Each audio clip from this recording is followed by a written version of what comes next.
Seattle leaders say they are fed up with violence and sexual exploitation taking place in the northern part of the city, specifically over on Aurora Ave.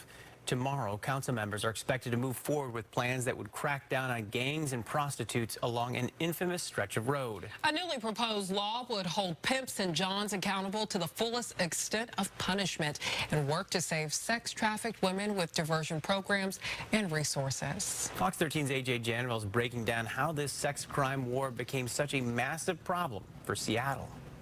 Matthew, in 2020, Seattle Council dumped its old prostitution ordinance now.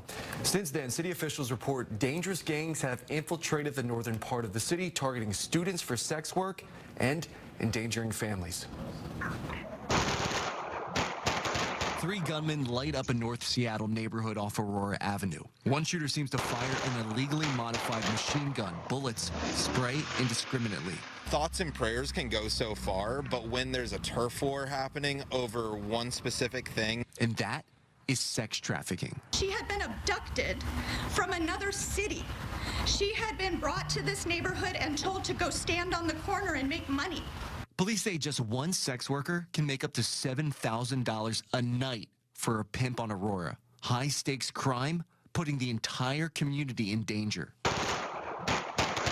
Police report 30 shootings here in North Seattle along Aurora Avenue between May to July. That's about a shooting every 2 days. The past year, our neighborhood has become a violent playground for pimps profiting off of women's and young girls' bodies. The violence isn't restricted to back alleys late at night. Investigators say pimps are targeting children, recruiting kids at local high and even middle schools. We will make it safe for our neighbors, our children, our businesses. Seattle Council member Kathy Moore's proposal goes after pimps and johns, targeting people circling the block looking for sex, or gangs loitering in neighborhoods making cash from exploited women.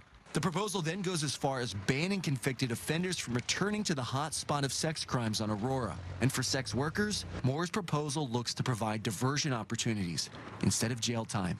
And that it will serve as an ongoing deterrent to this criminal activity.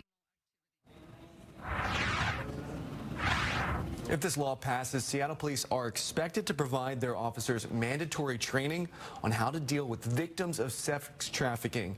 Public Safety Committee has its second hearing on this proposal tomorrow morning. You can count on continued coverage. Sabir?